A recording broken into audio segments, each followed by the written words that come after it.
درود و میگی گاز به چنل ما پیکس خوش اومدین. عشقای من، عاشقتونم، دلم براتون خیلی تنگ شده بود. قراره با هم ویدیوهای پرونده های واقعی گم شدن رو باتون مشاهده بکنیم.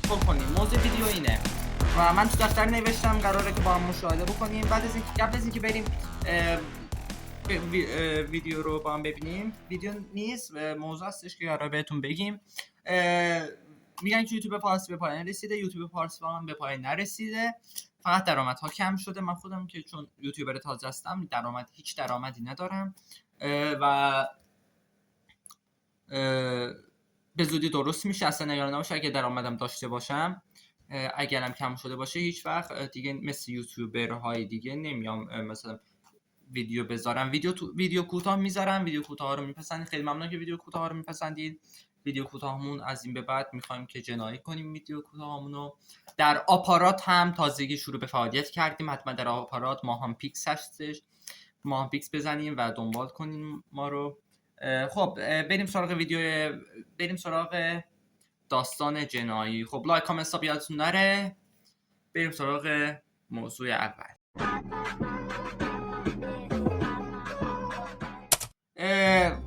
پرونده اول که میگه که این پرونده ها ناپدید شدن واقعی هستن بدون اغراق هالیوودی، همون چیزایی که مغز آدم رو قلقلک میدن و پلیس ها رو کلاف کردن. دیگه ببین چه پرونده هایی داریم براتون. مادلین مک کن، دختر بچه 3 ساله که سال 2007 از آپارتمان محل اقامت خانواده‌اش در پرتغال ناپدید شد. یا خدا، نه شکستن در، نه شاهد قطعی. سالها مظنون عوض میشه، قرضی عوض میشه، ولی خود مادلی هیچ وقت پیدا نشد. این پرونده هنوز بازه و هر چند وقت یک بار دوباره زنده میشه. خیلی پرونده خوبیه واقعا. خیلی خیلی بده. عکسش هم اینجا هست، ببینید. عکسایی که میذاریم واقعی هست، عکس همون مادلی هستش یا دیگه. خب این پرونده ها 5 پرونده هستن، قراره که 5 شما مشاهده بکنیم. خب شماره 2، برایان شیفر، دانشجو پزشکی که سال 2006 وارد یک بار شد و دیگه بیرون نیومد. دوربین ها نشون میدن وارد شده ولی خروجش ثبت نشده. نه جسد، نه رد مالی، نه تماس، نه انگار وسط شهر دود شده رفته هوا. وای حاجی خیلی خوبه. حاجی من الان تو خونه تنها هم واقعا مو به تنم سیخ شده. شماره 3، بچه های غار. میتونه عکساشون هم مشاهده بکنید، اینجا عکساشون میذاریم. بچه های غار. چند نوجوان برای ماجراجویی وارد غار شدن و دیگر هرگز دیده نشدن. نه سیل، نه ریزش سنگ، نه مدرک قانع کننده.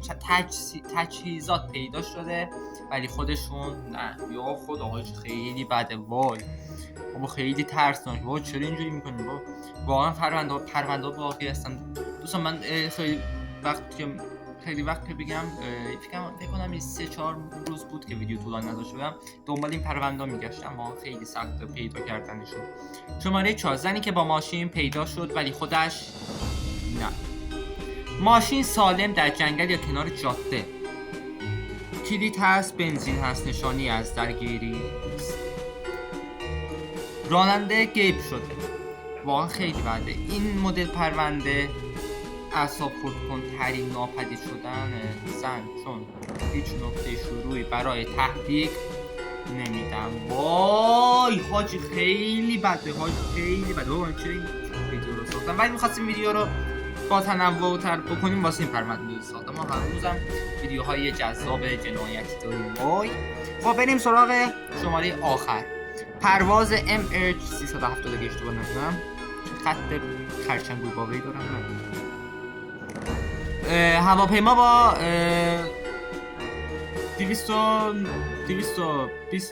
239 نفر که وسط ناپدید شدن. پیشرفته ترین رادارها، ماهواره ها، کشورها و باز هم چیزی قطعی نیست. چند تکه پیدا شد اما دلیل اصلی هنوز یکی از بزرگترین معماهای تاریخ. آها فهمیدم حاجی، من اینو ننوشتم واقعیتش، یکی از دوستان نوشته. میگه که هواپیمای MH370 هواپیما با 239 نفر ناپدید شدن. چجوری ناپدید شدن؟ هواپیما تو آسمون داشت میرفت و یهویی انگار مثلا دود شدن رفتن هوا دیگه نیستن، نبودن دیگه برگشتن دیدن نیستن دیگه، خلبان و خدمه و اینو ندیدن دیگه، گفت دیگه نیستن و دیدن که مثلا هیچ مثلا پایین نپریدن، مثلا از هواپیما دیگه نبودن دیگه، نمیدونم چی شده بود نبودن. جنایت ویدیوی گم شدن واژه به پایان رسید.